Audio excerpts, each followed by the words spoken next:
the night.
Hello, everyone, and welcome to horrornightoasis, a radio show where we discuss all the latest movies and news from the world of horror. Joining me tonight, as always, is my co-host, Ian. Ian, are you there?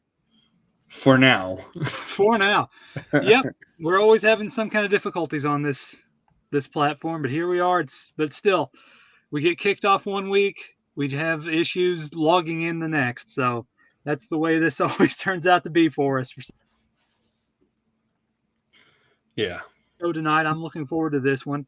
I didn't expect this one, but I'm kind of happy it did because this is a 2-4 show.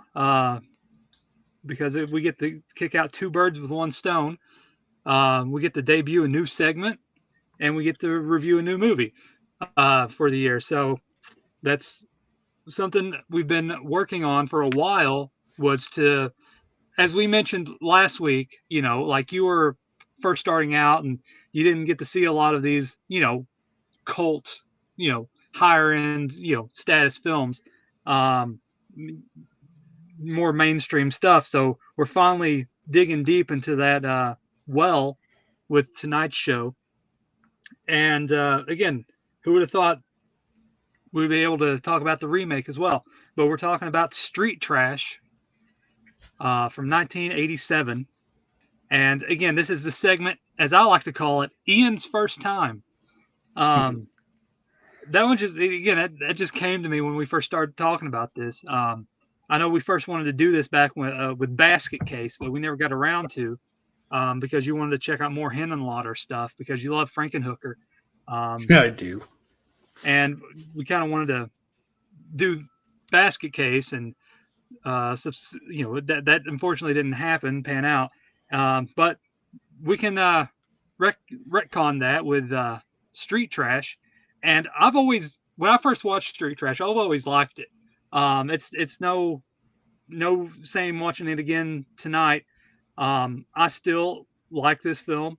It is still one of those endearing slices of 80s cinema for horror, because it's just, one of those pieces of, like, you're walking in time, it's like a time capsule where it just encompasses like the grimy, I mean it's made that way, but it's just like the dirty, grimy aspect of, I believe it's in New York or New Jersey, and it has that fare, just grimy aspects, and then they just put in the most, for me it's beautiful, the effects, but it's just like colorful, beautiful art pieces of gooey gore and melting scenes and people dissolving and liquid, and it's just a cavalcade of colors. And it's just it's not, again, I don't know really how to say it. To me, it's fun. I have a fun time watching this. And the central focus of the film is the point also, because it doesn't really have a plot.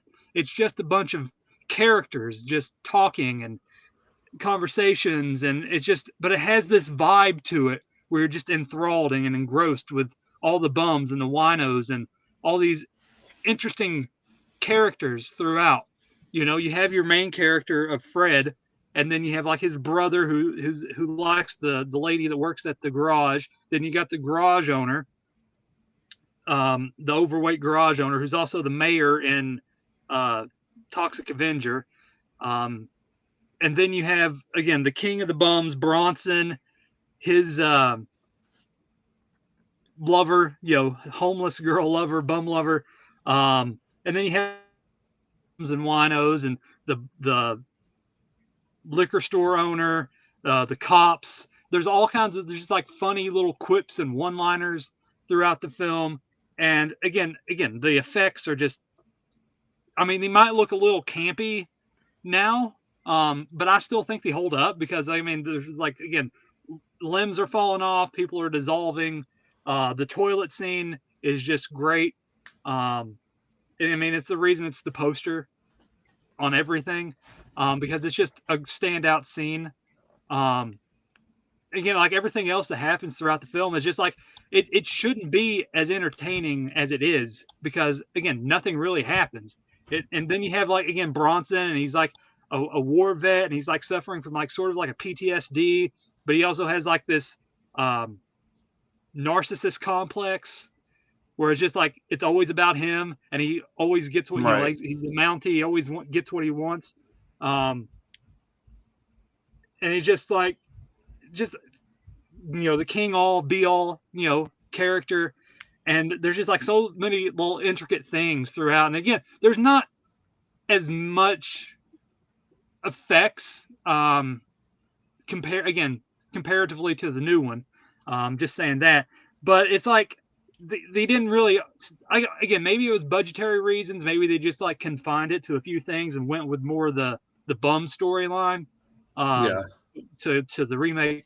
But again, I think it's just that time capsule where it just encompasses just the aura of the 80s, and especially 80s horror. It just has that feel to it, like Toxic Avenger does. Like, it's cheap, but it has like these great effects, but it just like encompasses that gusto of just making an out there idea, and that's like the whole thing about the 80s, where it's just like they're just coming up with like these random ideas, and it was just like gory set pieces, and just like, what else can we throw at the wall and see what sticks? And it's just like, it works, and it's just one of those where, again, it's a cult film, and we were talking about this a little bit before.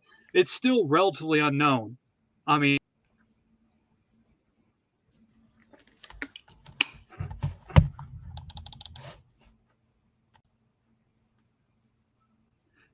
we got kicked out. It is one of the more like major body horror films and melting movies. I mean, there's not too many of them, but I mean, in the 80s, that is. I mean, you get, of course, your Fly and your Body Melt. And 70s Incredible Melting Man is like one of the first ones. And it's just like the effects are good. It's just like, again, like it doesn't stand out as much as those do. I mean, even Body Melt's still relatively unknown.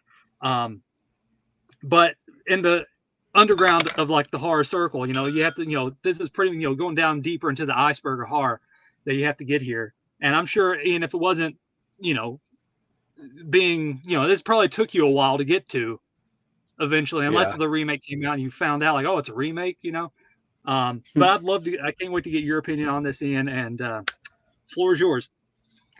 No, I like the movie for what it was.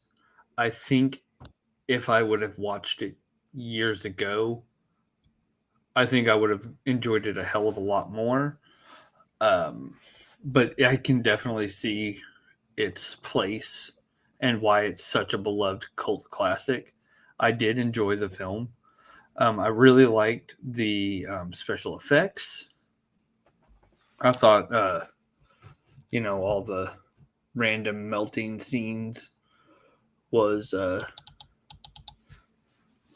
pretty good, especially the toilet scene. I was like, so that's why they made it the cover. I mean, story wise, it was all over the place, but in a way that made sense. It was easy to follow, especially when it switched perspectives a little bit. Um, and yes, this was definitely like the 80s.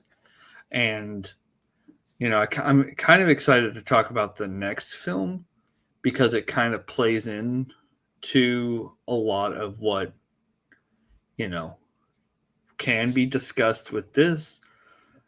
But I didn't, there's some parts I thought were dragged on a little too long. Um, but that's, usually issues with all, low budget films is that they need to, fill in the gaps from point A to point B with something, especially when they don't have a whole lot of budget. So, um, I liked all the characters.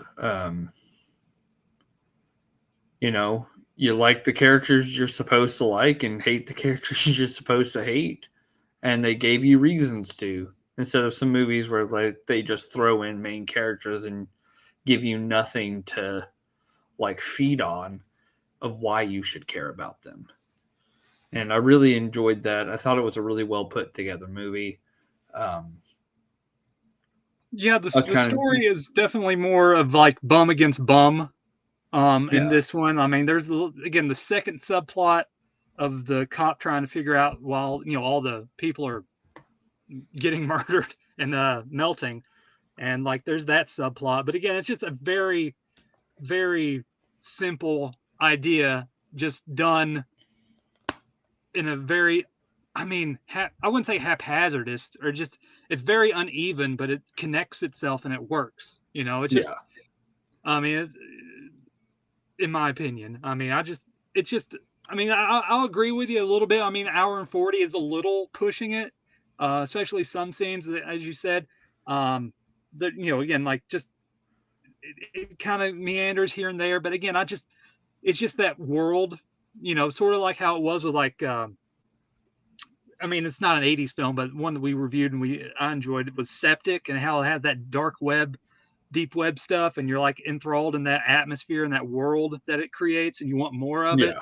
This one, it's just you're kind of okay with just like visiting, just like, oh yeah, it's like a new place you've never been to before, and you're just seeing the sights, and it's like the most filthy area, but you're gonna walk away remembering it. It's like, well, I saw a homeless man shit his pants coming out of his legs going down the street. Just like the most like depraved things you can think of, but it's always that memory is gonna be stuck in the back of your head, and that's why oh I felt yeah, like Street Trash. The original Street Trash does that, where it's that memory, and yeah, it's gonna hold there. When because it's just like you think about the discussions you have with it, and you're like, oh yeah, they just cut off his penis and played football with it, like where else are you gonna get that? It's like it's just like something out of nowhere. Like, what happened? Are you on acid or something? You on drugs? No, that just happened. Um, it's like when you talk to people about the ending in Necromantic, and like they look at you funny, like, yeah, I'm not gonna go anywhere near you. You're crazy.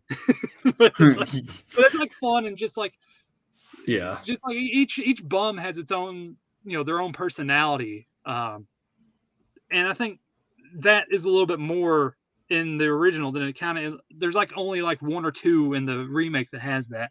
But Ian, do you have any final thoughts before we switch over to the remake? Because I don't really want to give, I mean, it's an eight, it's an older film, but I don't think there's really too much else to discuss. I mean, maybe we can bring it up in yeah, the remake review and like pinpoint, pros and yeah. No, cons.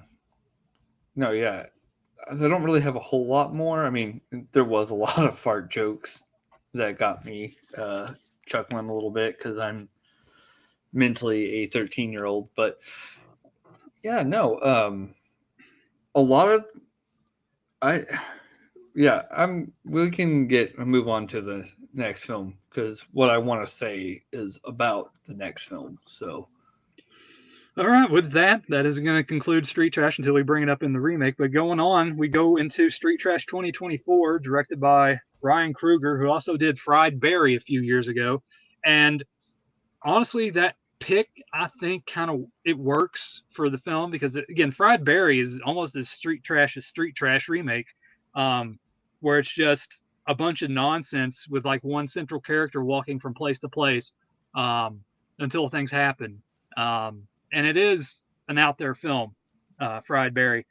And with this one, the story arc is more linear compared to the original, and it is about again, same thing, a bunch of homeless people, bums, and there's a mayor of there. It's set in South Africa, firstly, and this mayor of the town or city, he is basically wanting to get rid of all the homeless population by creating this gas or just some kind of chemical to get rid of them, and that kind of goes into the Tenafly Viper of this film, and compared to the first one, where it's just a bottle of liquor underneath the store in the basement of a liquor store.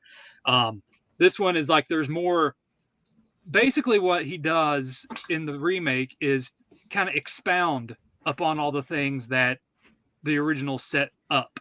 There's more of a reasoning behind Tenafly Viper. There's more of a balance of power in this one compared to the original.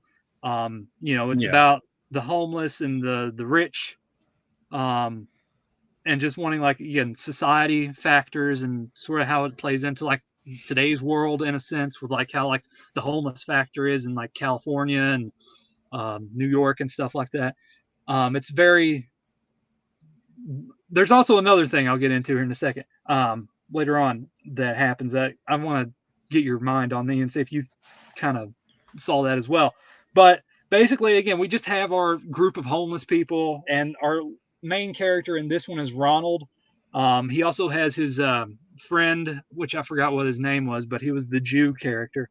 And there's a bunch of other ones. We have Two Bits, who is also Fried Berry in the played Fried Berry in the movie, and he's sort of I mean, in the best sense, he's just a crazy person, the way he acts, and he also has an imaginary friend called Sockle, which is a I vulgar, love him. foul-mouthed little character, and he's the only one that can see and hear him, while everyone else is just wondering what he's talking about.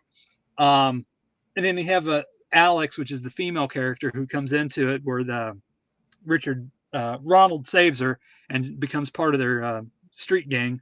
And so basically, it just goes where the mayor of the town, city, wants to just get rid of the homeless, and the homeless is basically wanting to fight back. And then they come across a bunch of things, one being the Tenafly Viper gas vapors, whatever, just the Viper product itself, and realizing that they're using that as a weapon to, kill off the whole of the homeless. And this one, as I said, it's more linear, and it's more in your face compared to the original. Yeah. It's pretty. You get gore, exploding, melting, pretty much as soon as the film starts, and it doesn't really let up that often. It's like every 5 minutes. It's like someone with ADD, or like it's constant with like exploding things. And so the start of the film, you have a guy melting in a chair, and then you get a castration by a gated fence. And then of course you get the foul-mouthed Sockle and a bunch of other stuff, and again more melting, more balloon squibs and pustules, and just people ripping faces off.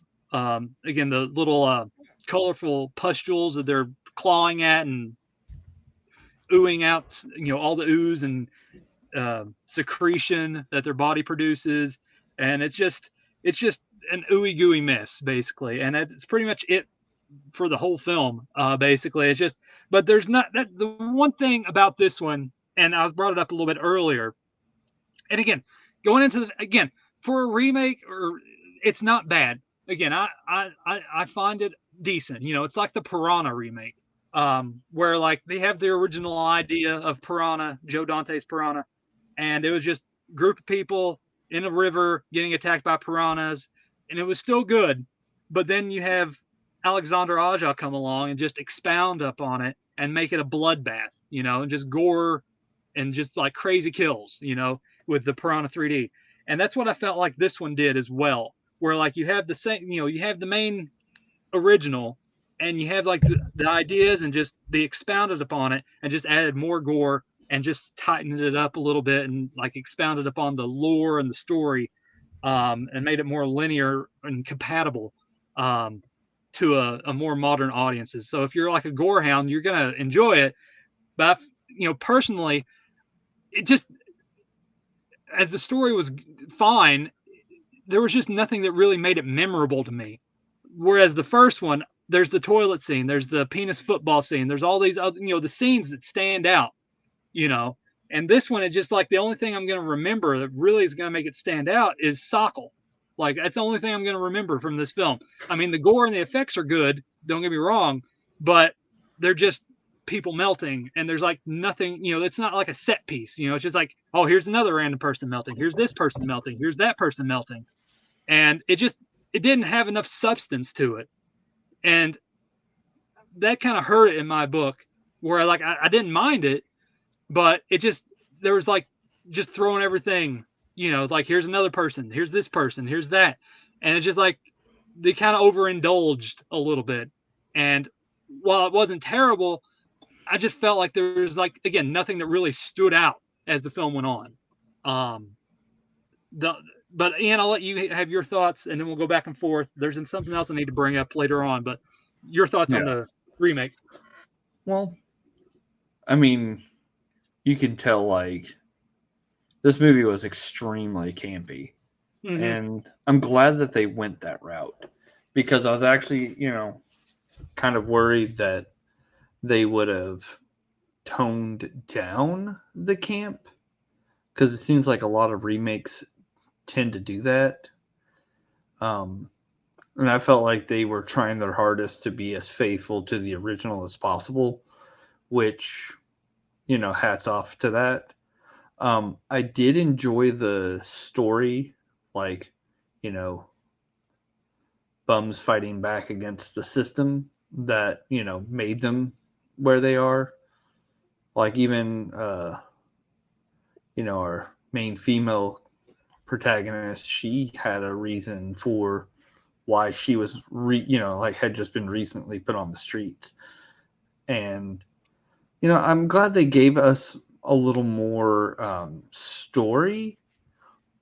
But while they were working on the story, I do feel like the characters lacked personality. And I think that's part of the reason that Sokol is probably going to be one of the most memorable things about the movie is because I felt like they put a lot more thought into that character being as weird and crazy as it was, than they did in a lot of the other background characters that were supposed to be like part of the main cast. Which that's one of the things that bothered me was like they were supposed to be the main part of the main cast, but they felt like background characters more than anything, even though they had a lot of screen time because we got so little, like personality wise behind them. But, I mean, this movie looked great. I did enjoy the explosions and the melting. I did find it a little too repetitive in the way it did it. And like the original, they all, even though it was one, like they drank the liquor and they all melted, they all did it in a different way. Mm-hmm. The toilet scene, the melting on the wall, The melting on the car. yeah, where she, like her tits were like melting. And then it's of good course, that and of course the garage owner, all the characters, like you were saying, the characters like the garage owner contemplating about having sex with the corpse, yeah, and just like and it there's was all these just like like fun little characters. It's just like this one does lack. I mean, don't get me wrong, you're saying it's just like, again, Sokol and Two Bits are probably like the only two people that's going to be remembered, because like, I mean, I like the fourth wall break where like we're one of the characters too. I mean, that's interesting. idea. Yeah, I was watching it on my computer while I was on my watching my son, and I was like, wait, did they just make a reference to like us being the thing? There was a couple of bits and pieces that I was like, I wasn't sure, so I didn't want to bring it up. But yeah, no, that's cool that they did that. Um, I really think, like, I'm glad that they tried with this movie, and instead of just trying to make like a carbon copy I of mean, the original. yeah, but the original, like again, like what else could you You really can't do do? that. You had to basically expound upon Exactly. the what was set up. I mean, you have the central idea of like it's mainly about homeless people, and but they built that society system in this one, even though you've seen that sort of done before in like Land of the Dead, but with zombies, and um, and sort of like the gang aspect with like Hobo with a shotgun, if like mixed with like VFW. So it's like all these little things that's been done before, but again, like they try, like again, like I think for remakes, I mean, it's one of the better ones. I mean, at least they did something with it. You know, it's not like the Prom Night remake where they just take the original and just like shit all over it, and just like making a Yeah. stupid PG-13 horror movie, even though it's unrated on Blu-ray, but still, making a stupid film like that has no reason to be like that, and just like just like shit all over it, and at least they tried and had fun with it. And again, I'm assuming there's definitely more. I mean, it's still low budget, but I felt like there's definitely more of a budget, or else you're able Yeah. to get away with more now as compared to the '87 with the original, where you couldn't. Because I remember when it first came out, it was cut. Um, at least on VHS, it was cut. So it took a while before finally an uncut version came along where it integrated some of the gore stuff back in there. So this one, I mean, it's definitely more in your face with the gore and carnage and splatter effects. But there's one thing that I don't know if you saw this in, but as soon as it started to happen, it was playing out on screen. Like there's, I don't know if it was intentional. I have no idea, but we have the society factors get in there, the rich and the lower class, and the basically got them all together, put them in cages, and then put them in a cell and burned them. And that kind of reminded me of the Nazis and concentration camps. So maybe there's another underlying factor of that in there. I don't know if it's intentional, but the gas chambers with Tenafly Viper. That was did you happen to catch that in, or am I the only one? Yeah, no. I mean, even in the original, I picked up some parallels to, like, in the original, I felt like the characters were being like they were playing up the stereotypes, and uh and that this one, I did feel like this was more politically charged. I mean, from like the cages, the swooping in, rounding people up, and like trying to get rid of them all, thinking they succeeded, and finding out that they didn't. Yeah, Mm-hmm. no, like I definitely saw the, like, the parallels to that. Oh, lost lost you for a second there. Mm-hmm. At least you're able to come back pretty Mm-hmm. quick. But yeah, no, No. I really think that they were trying to not only make a love letter to the original and try to be as faithful to the original property as possible, but I felt like they also kind of wanted to tell a story that parallels, like, like other historical events and things that could possibly be happening today. Yeah. Like they kind of wanted to make this movie part of a statement, but one that's not like super like spoon fed to you.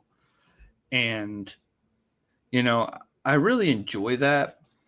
It's, you know, always like, you know, try, you know, like, oh, you can be like, yeah, this is a nod to this is a nod to that, instead of saying, you know, like them like saying, hey, this is the nod to you,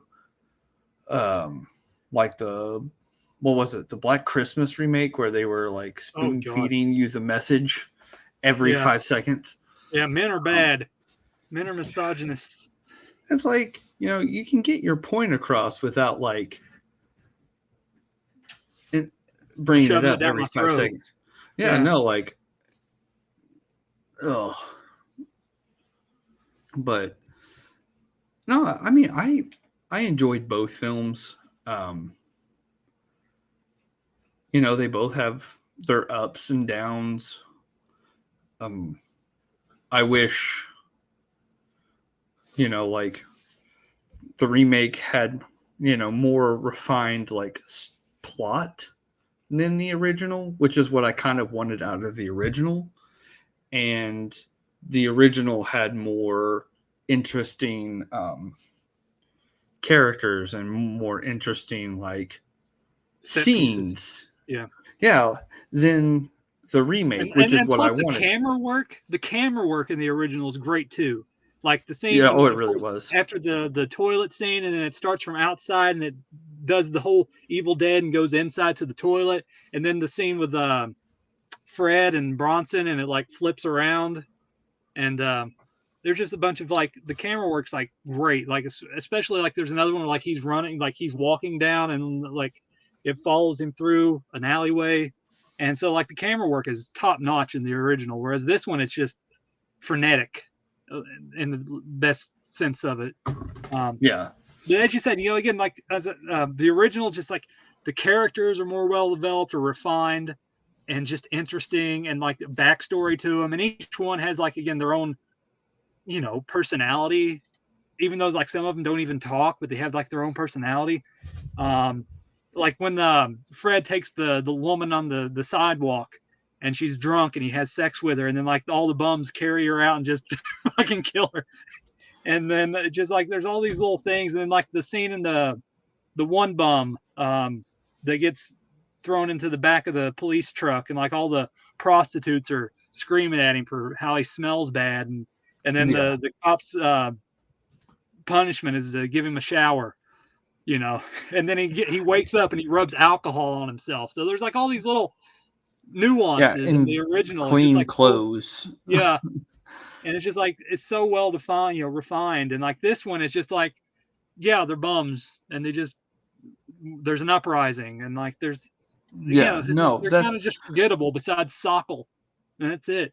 I and mean, even the king of the bums, you know, there's the king rat, which is interesting, but they don't really do that much with it.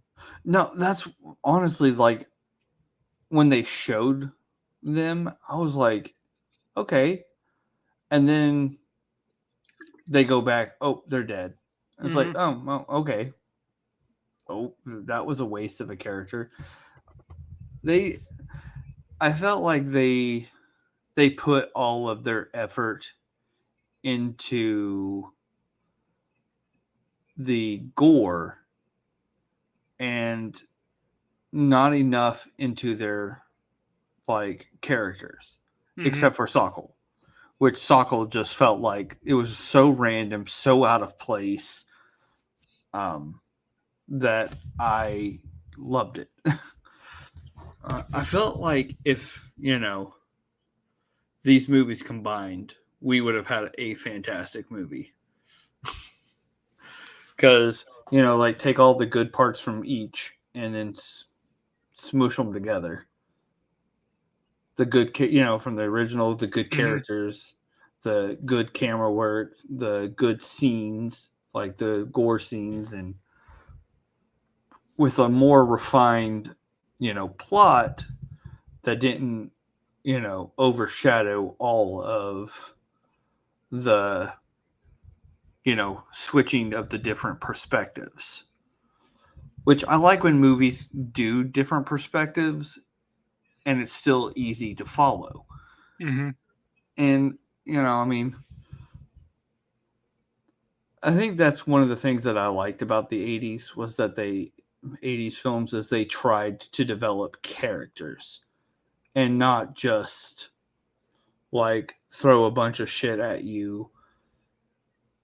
Yeah, and just like the dialogue felt more realer in the original as compared to the remake. It was just Yeah. like more, you know, free spirited in a sense, where just like just normal, like we're just setting in on people's conversations, and they're Yeah. not the most wonderful conversations, but they're interesting. Like I said, it's that time capsule of just like the 80s of just like randomness of just like conversations that's just like you're a strange individual, but that's how it works.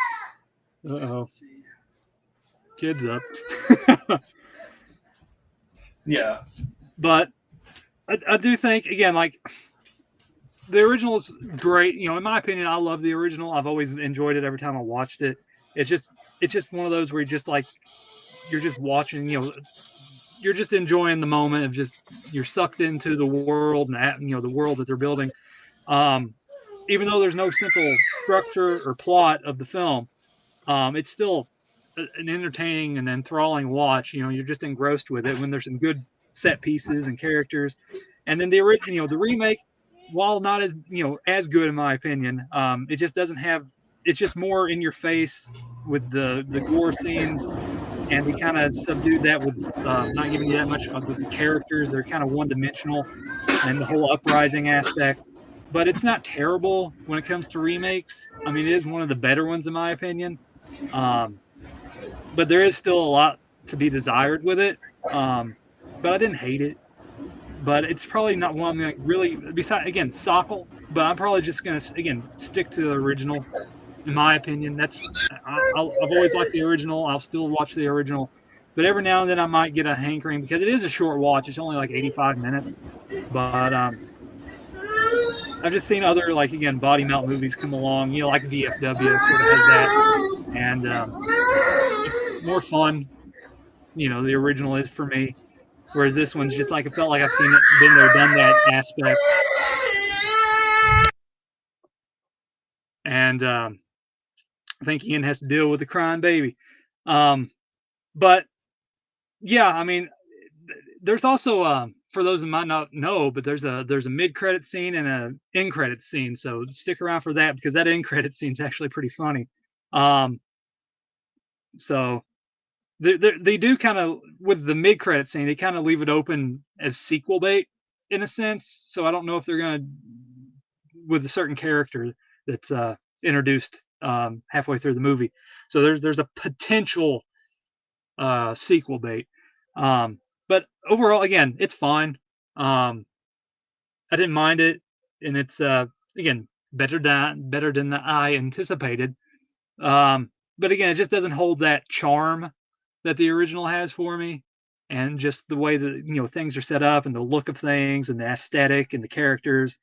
Um, but it's not a bad subversion if you wanted to watch something different, um, or just a different take of something. Um, but that's the reason the remakes exist. Um, but I wouldn't again. I think they got the right director. I did, like I said earlier, but I think again it went more. Again, they expounded upon it, made it a little bit more political, as Ian mentioned. Um, but again, it still has some good body effects, some gore effects, melting stuff. A lot of, again, skin getting pulled off, ripped off, arms detaching. The norm that you expect for street trash. I just don't think it was as effective as the original. I just there's something about that original that just works in my opinion, and this one is just it was fine. No, But I it's just totally agree. yeah. But Ian, you got any final thoughts now that you got the kid to stop crying? Honestly, I think we went over everything that needed to be said. All right, I Because, guess with that we'll call it a show. So Ian, as always, it's been great talking with you, and especially debuting Ian's first time, and I think it worked out superbly.